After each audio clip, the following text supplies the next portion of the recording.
મિલન કોઠારી, Jain vision. મિલનભાઈ, આજે શું programme છે? આજે વિજયભાઈની પ્રથમ ક્યાં ક્યાં પ્રોગ્રામ અને સેવાના કાર્ય છે? ગુજરાતના હૃદયમાં સદૈવ સ્થાન પામનાર ગુજરાતના પૂર્વ મુખ્યમંત્રી, રાજકોટના પનોતા પુત્ર શ્રી વિજયભાઈ રૂપાણી અને ફ્લાઇટની દુર્ઘટનામાં દિવગંતોની આત્માના શાંતિના કલ્યાણ અર્થે જૈન વિઝાને આજે સૂર્યોદયથી લઈને સૂર્યાસ્ત સુધી વિવિધ પ્રકારના આયોજન કરેલ છે, જેની અંદર સવારના નવકાર જાપનું આયોજન કરવામાં આવેલ હતું. ત્યારબાદ જીવદયારૂપી જે જૈનોની કુળદેવી છે, તો રાજકોટ મહાજન પાંજાબ રોડમાં 250 કિલો લાડવા ગૌ માતાને અર્પણ કરવામાં આવેલ હતું. 100 કિલો પક્ષીઓ માટે, પારેવા માટે ચણ અર્પણ કરવામાં આવેલ હતું. ત્યારબાદ રામચરિત ફાઉન્ડેશન ટ્રસ્ટ છે, તેમને અમે તિથિ લખાવેલ છે, જે દીન દુખિયા ગરીબ લોકોને, નિર્ધારિત લોકોને જમાડે છે અને ટિફિન પહોંચાડે છે.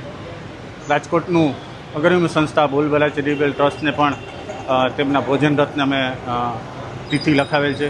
એવી જ રીતે પૂજ્ય નમ્રમુનિ મહારાજ સાહેબની દ્વારા ચાલતું અરમ યુવા સેના પ્રેરિત ભોજન અમને પણ અમે રથ લખાવેલ છે.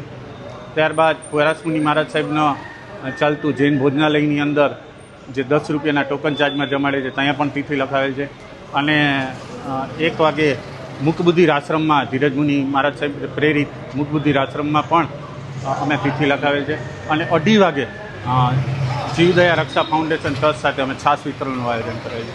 આવા વિવિધ પ્રકારના આયોજનો સવારથી સાંજ સુધી, સૂર્યોદયથી સૂર્યાસ્ત સુધી વિવિધ પ્રકારના આયોજનો દિવગંત આત્માઓની શાંતિના કલ્યાણ છે અને રાજકોટના હૃદયમાં સદૈવ અમર રહેનારા વિજયભાઈ રૂપાણી માટે અમે આ કરેલ છે.